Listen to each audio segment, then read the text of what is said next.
กราบสวัสดีนะครับญาติธรรมทุกท่านทั้งหลายนะครับก็จะมาอธิบายเรื่องอของอริยสัจสี่นะครับถ้าเราได้ได้มาฟังนะครับเรื่องอริยสัจสี่เรื่อง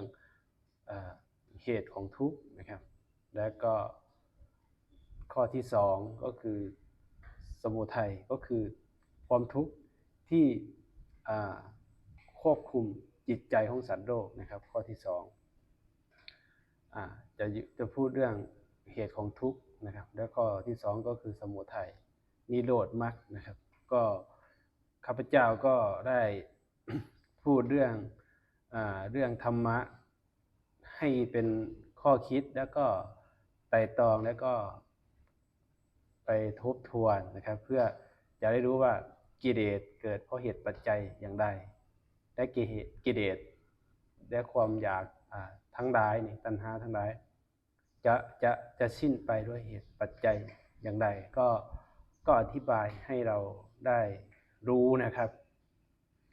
ก็อยากจะมาพูดเรื่องนะครับเรื่องสตินะครับพูดเรื่องสตินะครับพูดให้เราเข้าใจนะครับสติก็คือการระลึกรู้นะครับตามเหตุตามปัจจัยนะครับสติไม่ได้เกี่ยวกับอริยบทเดินยืนนั่งนอนนะครับไม่ใช่ว่าการที่เราไปเดินแล้วก็เป็นอริยบทเดินแล้วก็นั่งดับตาอะไรก็แล้วแต่เราคิดว่าคือการฝึกสติในการที่ทุกคนได้เดินผ่านมานะครับ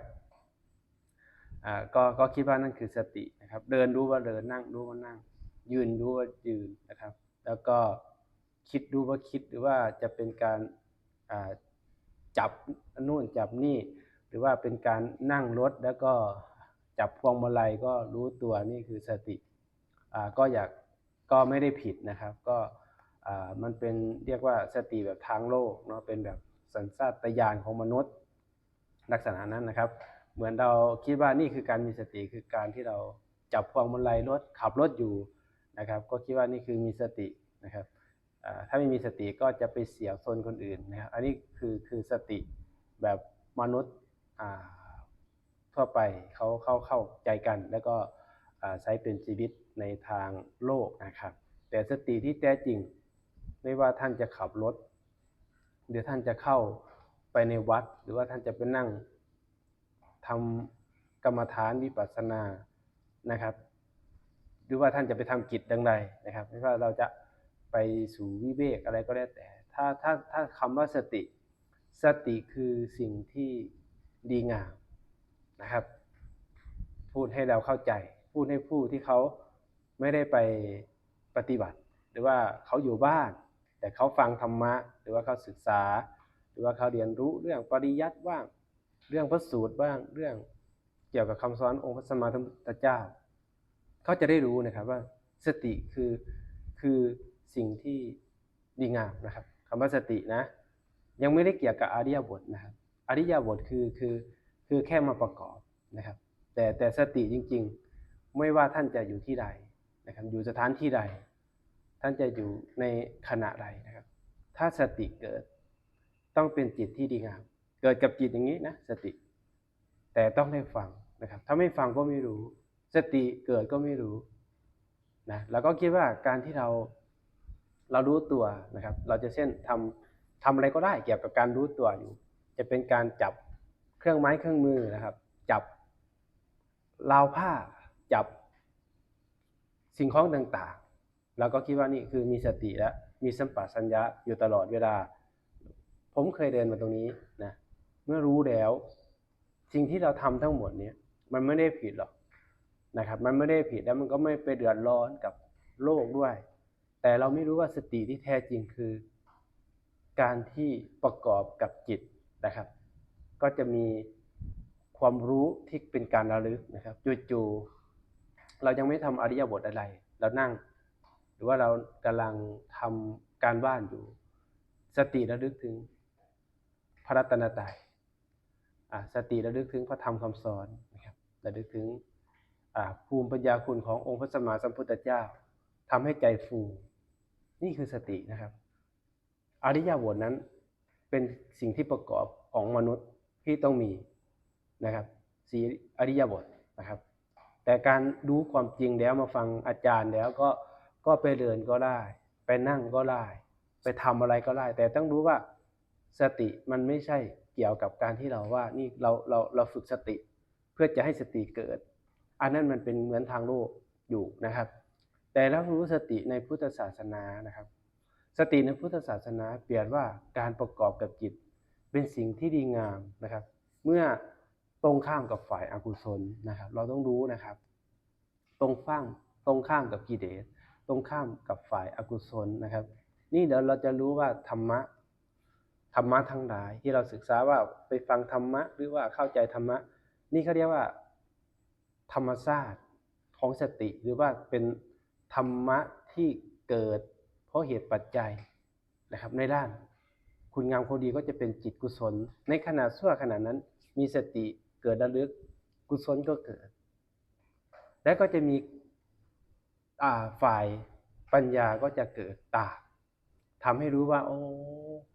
การสงบการไม่ได้ไปบังคับไม่ได้ไปกดข่มไม่ได้ไปแทรกแซงไม่มีตัวเราด้วยแหละที่เป็นสติไม่มีตัวเราแล้วแหละที่เป็นความคิดความรู้สึกไม่มีตัวเราแหละที่เป็นธรรมอารมณ์ไม่มีตัวเราแล้วด้วยแหละที่เป็นรูปขันธ์นามขันธ์นี่คือสติระลึกอย่างนี้เขาเรียกว่าการเห็นตามความเป็นจริงนะครับก็อยากมาทำคลิปอธิบายเรื่องทุกข์นั่นแหละคือจะได้เข้าใจนะจะได้เข้าใจเรื่องสติไม่ใช่ว่าเรานั่งขับรถเราเพ่งอยู่ที่มือประคองรถนี่เรามีสติถ้าไม่มีสติเราขับรถไม่ได้ไม่ใช่นะครับคนมีกิเลสนะคนเป็นโจรเป็นผู้ร้ายมันก็ขับรถได้นะครับมันทำอะไรได้หมดนะครับเราต้องเข้าใจสตินะแต่อกุศลในจิตในใจเนี่ยเกิดอยู่นะครับไม่ได้เกี่ยวกับอริยบทนะโจรมันก็มีอย่างนี้เหมือนกันนะครับผู้ร้ายผู้มีกิเลสผู้มีความพยาบาทเบียดเบียนมันก็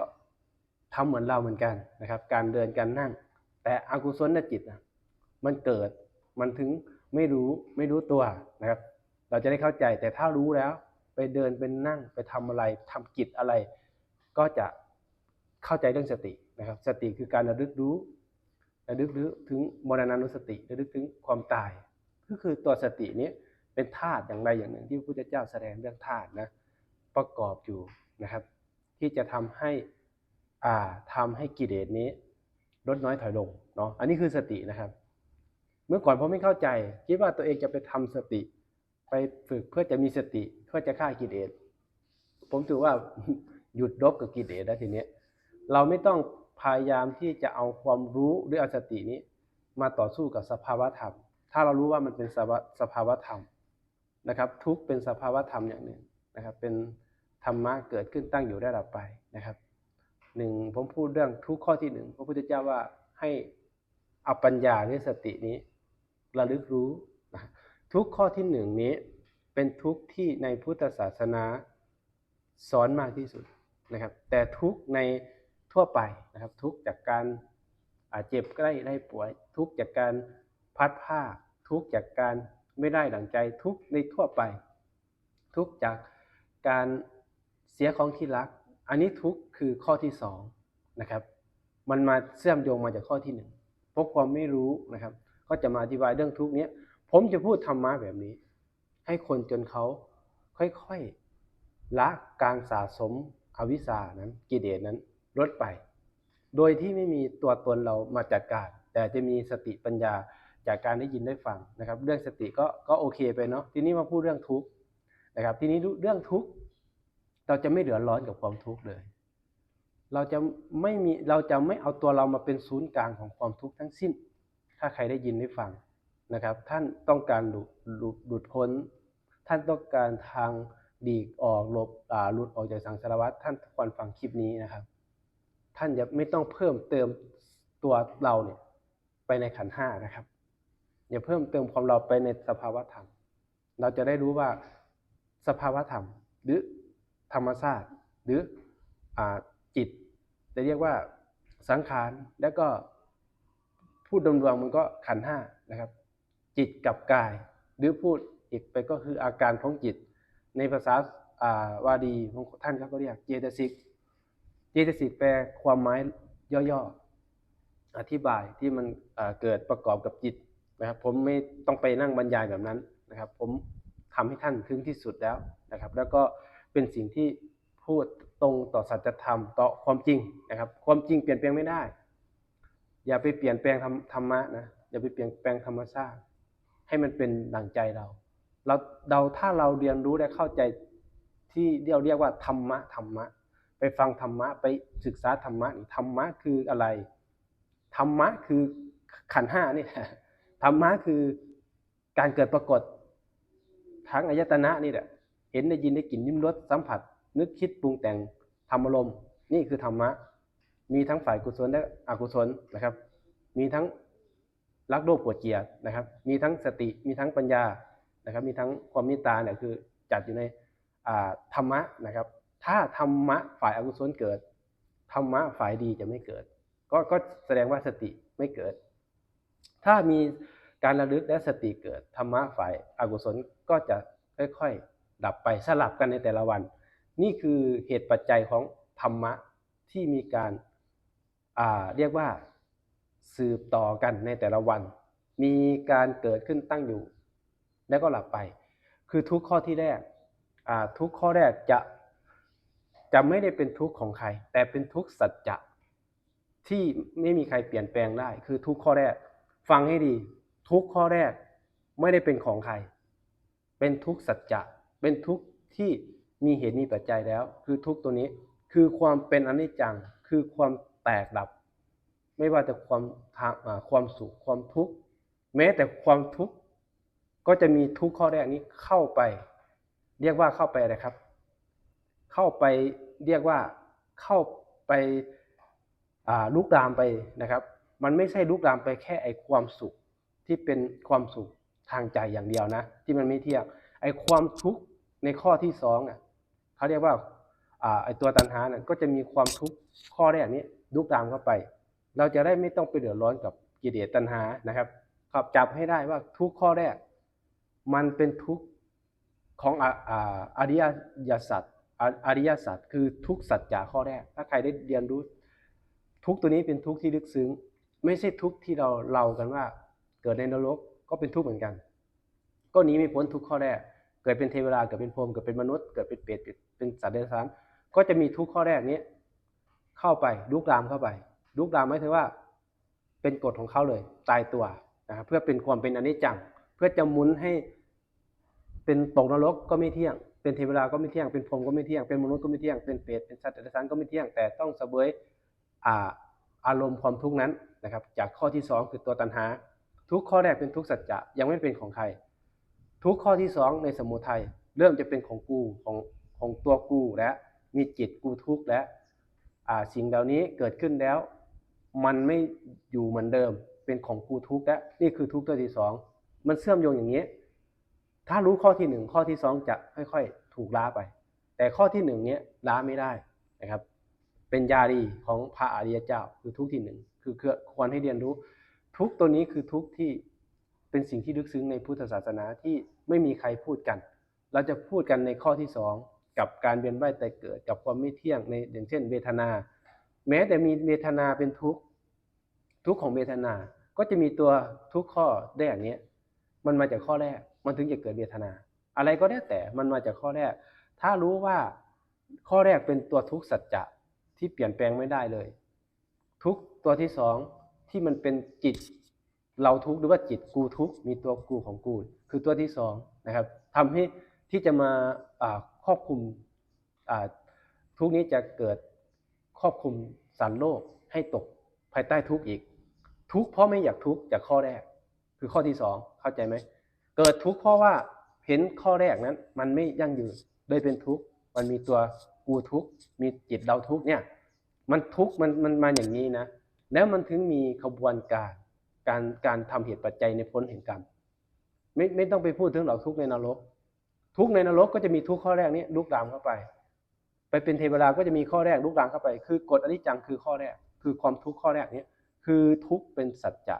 แต่ทุกตัวกูของกูทีนี้มาข้อที่2ใครจะทำอะไรไว้ไม่รู้ใครจะทุกข์มากทุกข์น้อยไม่รู้ นะครับนี่จะได้เรื่องความทุกข์ใครจะพัดภาคยังไงไม่รู้แต่ทุกข้อแรกนี้มันก็จะเข้าไปอีกมันไม่ได้สนใจเข้าไปเปลี่ยนแปลงแต่เราไม่รู้การเปลี่ยนแปลงเราถึงเป็นทุกข์เราก็เลยมาทุกข์ข้อที่สองนี้หนักแต่ไม่รู้ทุกข์ข้อแรกนะครับถ้ารู้ทุกข์ข้อแรกว่าไอ้ทุกข์ข้อแรกนี้ไม่คุณจะต้องเข้าใจว่าถ้าความสุขมันไม่เที่ยงและไอ้ความทุกข์ข้อที่สองมันจะเที่ยงได้อย่างไรไม่เที่ยงแต่เพราะความไม่รู้อวิชชาเราก็เลยมายึดข้อที่สองนี่ใจเราทุกข์นู่นทุกข์ก็อยากหลับทุกข์แต่ไม่รู้ว่าไอ้ตัวข้อแรกนี้มันเข้าไปเรียกว่าแทรกซึมเข้าไปหมดหรือว่ากวาดเรียบหมดใน31ภพภูมิคือทุกข้อที่หนึ่งไม่มีใครรู้จนพระพุทธเจ้าตรัสรู้ท่านเห็นตรงนี้เพราะมันเกิดขึ้นตั้งอยู่ได้ดับไปชั่วขณะเปลี่ยนแปลงไปเรื่อยอย่างเช่นขันธ์ห้าในชีวิตประจำวันของเราเนี่ยเกิดขึ้นตั้งอยู่ได้ดับไปเห็นแล้วก็หมดไปแล้วก็ได้ยินสลับไปแล้วก็รับรู้ความคิดมันสลับกันอย่างเงี้ยนะครับที่ในภาษาอภิธรรมเขาเรียกจิตเกิดหลับในแต่ละวันนี้เขาอุปมานะครับแต่ผมไม่ได้ไปสอนอย่างนั้นนะครับผมแค่พูดให้เราเข้าใจไปเรียนรู้อย่างนั้นจนทั่วงอกเลยนะครับแต่ได้ความรู้แต่เป็นความรู้แบบทีละสัญญานะครับแต่ถ้าเข้าใจแบบนี้มันเป็นปัญญาเลยเพราะว่าผมพูดในลักษณะความจริงเลยนะครับถ้าเอาความรู้จากสัญญามามันจะซ้อนกันไม่จบนะครับอันนี้พูดให้เข้าใจแบบนี้แล้วกันว่าข้อแรกเลยจับข้อแรกแล้วก็ข้อแรกนี้เป็นทุกข์สัจจะยังไม่เป็นของใครเริ่มเข้ามาข้อที่สองคือตัวสมุทัยเริ่มมีจิตกูแล้วก็จิตเขาแล้วเป็นทุกข์แล้วในโลกนี้ถึงเรียกว่าทุกข์เพราะตัณหาเพราะไม่รู้การออกจากทุกข์ทีเนี้ยไม่รู้ว่าไอ้ทุกข์ข้อแรกนั้นมันจะมาเป็นอนิจจังในทุกข์ข้อที่สองแต่ไม่รู้เราไม่รู้การเกิดดับมันรวดเร็วทีนี้เราก็เลยยึดว่าเราเป็นทุกข์แม้แต่ทัวทุกข์ก็ยังไม่เที่ยง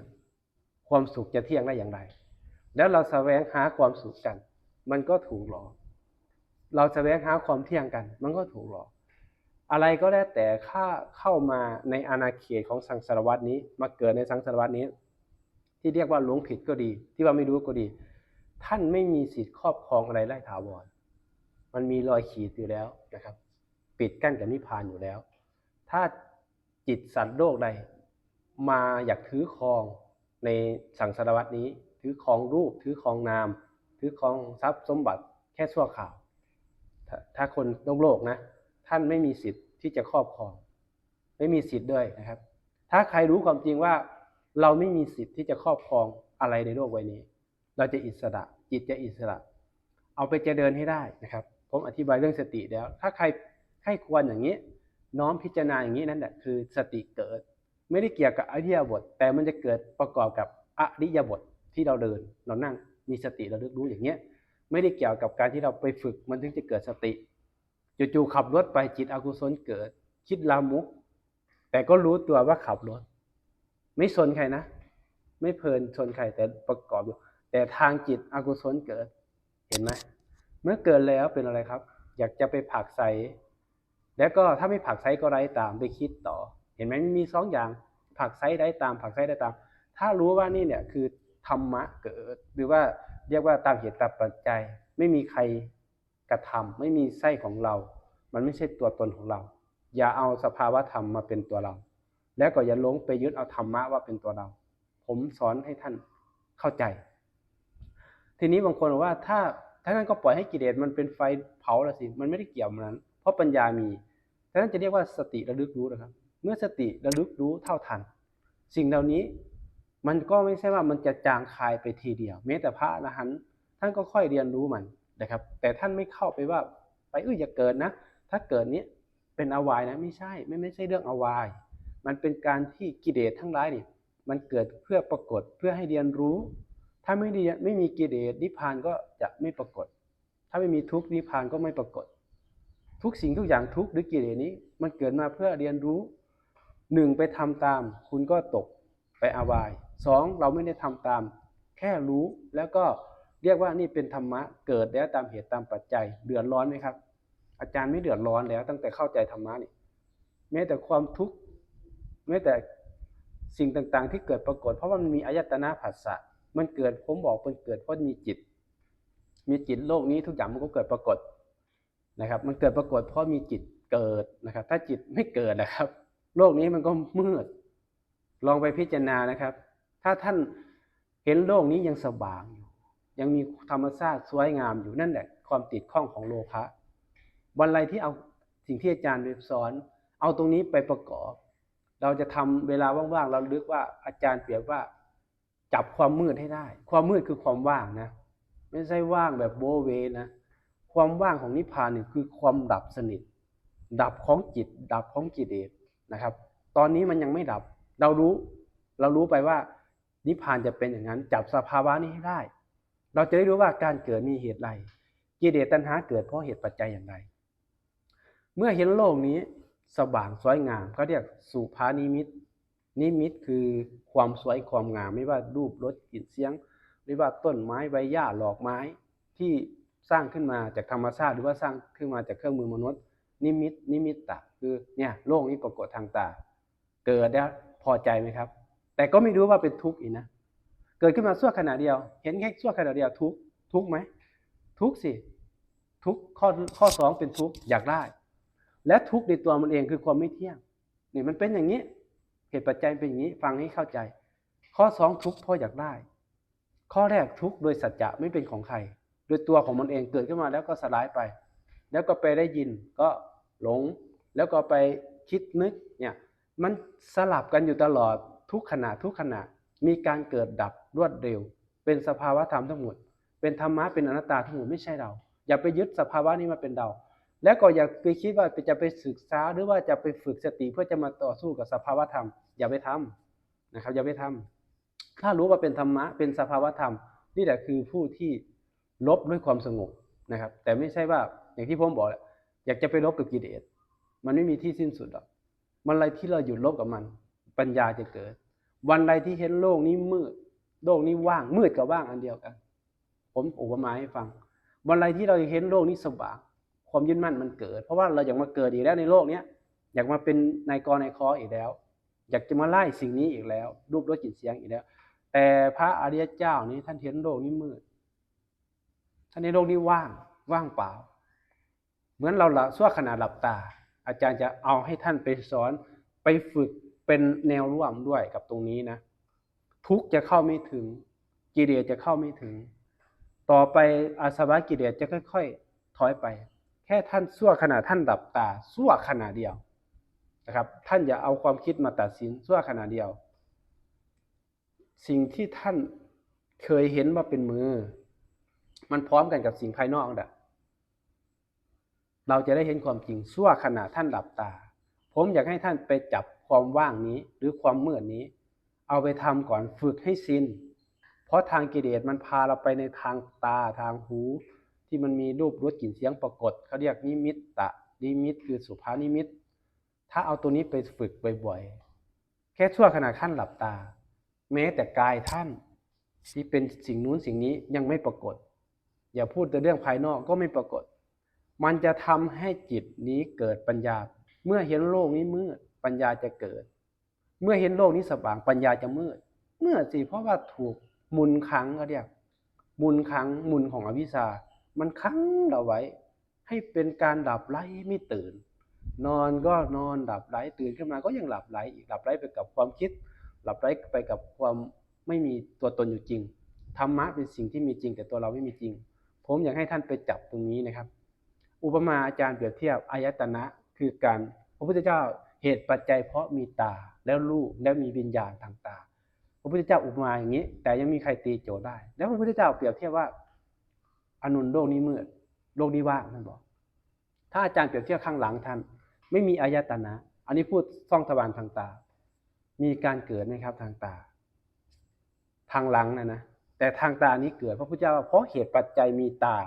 ถึงมีการเกิดปรากฏและถึงมีเวทนาตัณหาอุปทานข้างหลังของเรานี่ตั้งแต่เกิดมา20ปี30ปีมันไม่เคยบันทึกอะไรไว้ได้เลยมีอยู่แต่ไม่ปรากฏมีต้นไม้มีภูเขามีประเทศไม่ปรากฏข้างหลังแต่ข้างหน้าเพราะเหตุปัจจัยมีพระพุทธเจ้าพูดเรื่องเหตุปัจจัยแค่นี้ยังพากันไปพูดอะไรให้มันยืดยาวถ้าใครเอาตรงนี้ไปฝึก แล้วก็จับเรื่องสติให้เป็นสติคือการระลึกรู้นะครับทุกข์คือทุกข์แรก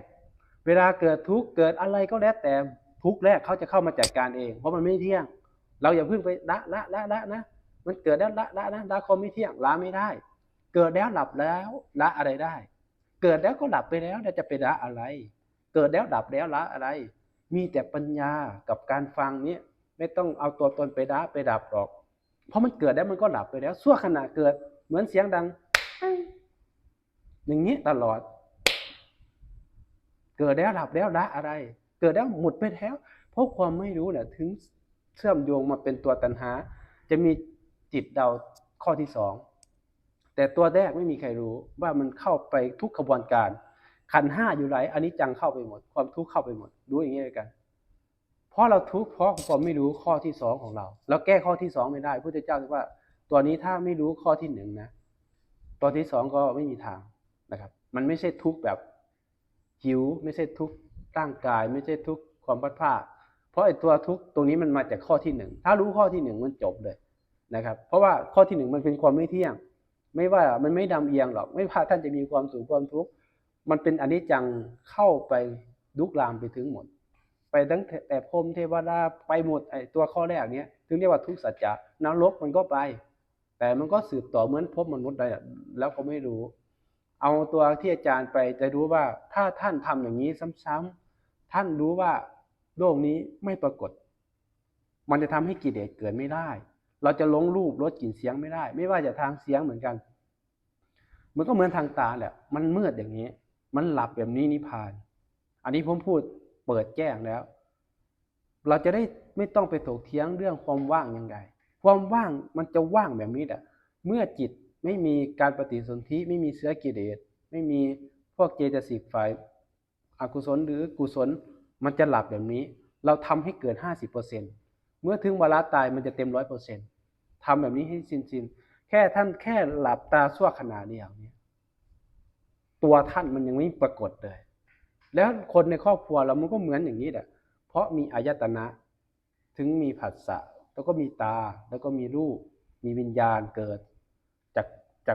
จากขุวิญญาณเนาะทางตาก็ปรากฏเป็นนิมิตการปรุงแต่งทำคลิปนี้ให้เป็นภาพนะครับเอาตัวนี้ไปฝึกก็จะเกิดการระลึกอ๋อวันไรที่เห็นโลกนี้ไม่มีอะไรว่างเปล่ามืดสนิทไม่มีกลางวันกลางคืนไม่มีแสงสีสวยอะไรไม่มีสีอะไรทำให้ใจนี้ฟูขึ้นสงบขึ้นอ๋อถอดถอนกิเลสออกเมื่อไรที่เห็นโลกนี้ยังแจ้งสว่างนี้เพราะกิเลสเพราะอวิชชาเป็นมูลขังนะครับฝากไว้นะครับคลิปนี้อยากให้ทุกคนได้ตื่นรู้กันผมเป็นทุกข์ผมเห็นทุกข์การสูญเสียผมมีตลอดนะครับและการสูญเสียของเราถ้าไม่รู้มันจะเป็นของเรานะครับแต่แค่สื่อสารกันถ้ารู้ทุกข้อแรกนี้เราจะไม่มีการสูญเสียอะไรเลยเพราะอะไรเพราะมันเป็นความที่เป็นสัจจะความอนิจจังเร็วมากเราจะเห็นความทุกข์ตลอดทุกสัจจะเนี่ยทุกข้อแรกนี้มันทำงานไม่ว่าจะพบมนุษย์พบนรกมันไปทำงานหมดแต่ทุกข้อที่สองที่มีจิตกูทุกตัวกูทุกตัวเขาทุกเพราะความไม่รู้ข้อแรกถ้ารู้ข้อแรกไอ้ทุกนี้มันแค่น้ำจิ้มเพราะว่าไอ้ทุกข้อแรกมันเกิดจากทุกข้อแรกทุกข้อแรกมันก็จะมาทำให้นี่เป็นอนิจจังเปลี่ยนแปลงเดี๋ยวก็สุขเดี๋ยวก็ทุกข์เดี๋ยวก็เห็นไว้ที่มีกามตัณหาวิภวตัณหาภวตัณหาเมื่อรู้ความจริงมันก็จะสิ้นนะครับภพชาติก็สิ้นฝากไว้เป็นธรรมทานนะครับ